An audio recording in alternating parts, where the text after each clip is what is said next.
how do you feel about sickness?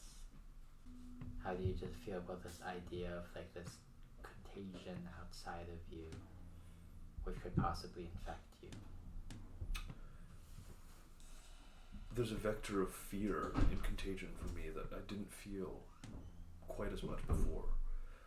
I kind of enjoyed the feeling of really like just getting a fever and having the fever shriek through my body and then recovering into health. Like that feeling of recovering into health is so ecstatic to me.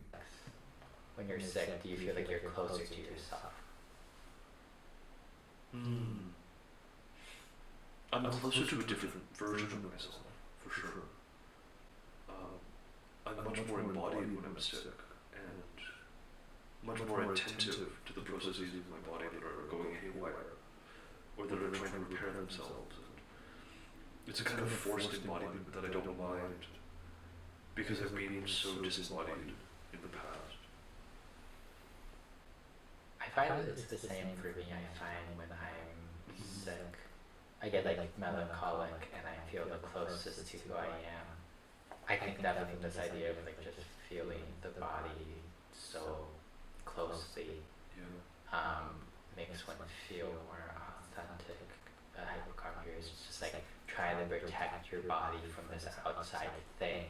And on the second level is like trying to protect yourself from this outside thing. You're trying to protect yourself from being changed by this outside contagion. Even as you know that when you are sick, it's not an entirely negative experience.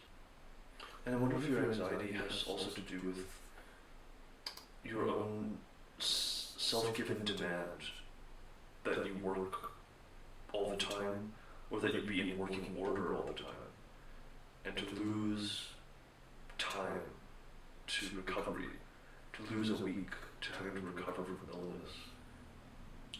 That's part of your attachment to health.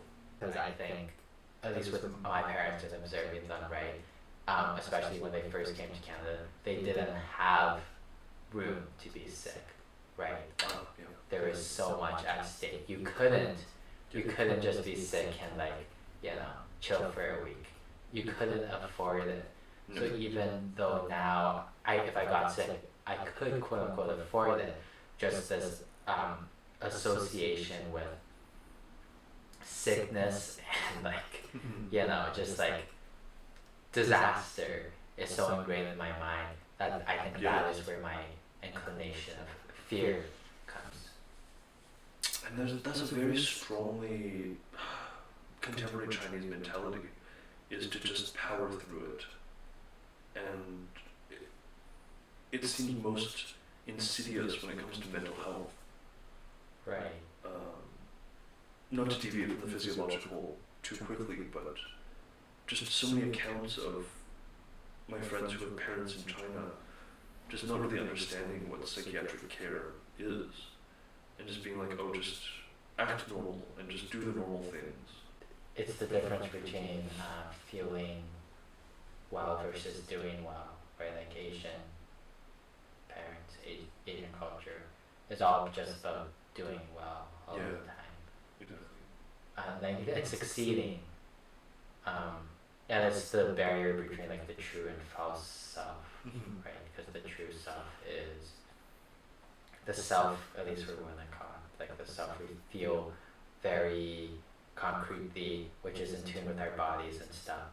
And the false self is the self which organizes our social relations. It's the self we quote unquote perform in order to get by on life. And obviously we need both true and false self, right? We can't just completely, be like embodied mushrooms, feeling everything all the time. We have to exist in social relationships, which means we have to censor and we have to repress.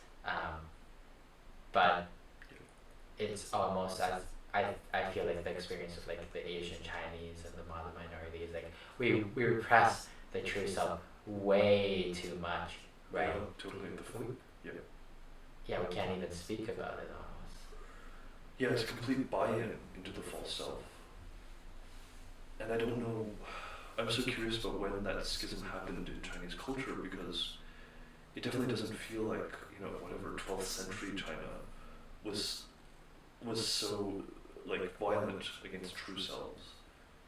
Or the poets of the time were really expressing the importance of true selfhood. But something happened, I don't know how recently, to make China this sort of like hyper-capitalist force. And with that, all the formalities of the false self get overemphasized, it feels like.